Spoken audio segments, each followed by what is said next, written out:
พ่อแม่พี่น้องปองปายเบิดซุคนเนาะ FC ทางช่องบ่ภูมิบ้านนาเนาะ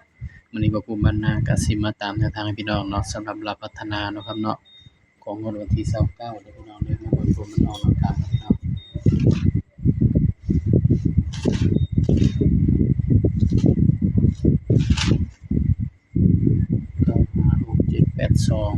956782ผลมันออกเนาะ6ตัว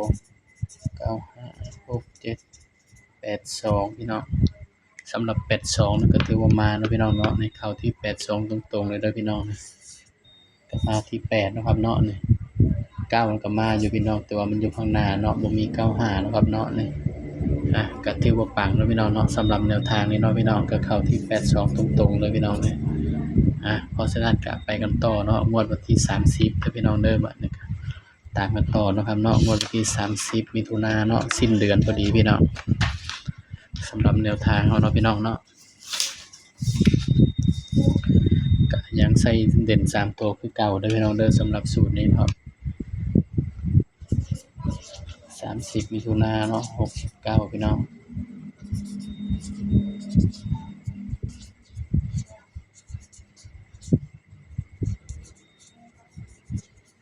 สำหรับเวลาพัฒนาเนาะพี่นี่มื้อนี้ก็ถือว่าปังเนาะพี่น้องเนาะนี่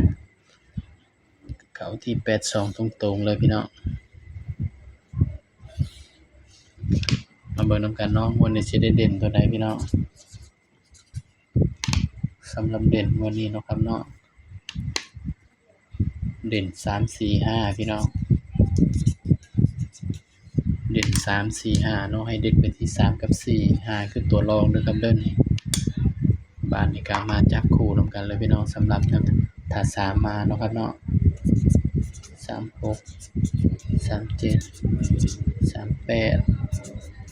46 47 48 56 7นี่เด้อพี่น้องสำหรับแนวทางเนาะครับเนาะเด่น3ตัวมา1ตัวเนาะให้เด่น3กับ4นี่ก็คือเป็นเพียงแนวทางเนาะครับเนาะย้ำหมดตัวเลขก็เป็นเพียงแนวทางเนาะพี่น้องเนาะกันเบิ้ลไว้ก็คือ33 44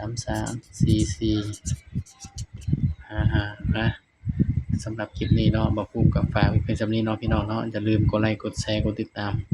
บ่ภูมิบ้านนานี่เด้อพี่น้องเด้อสำหรับมื้อนี้ก็สบายดีครับ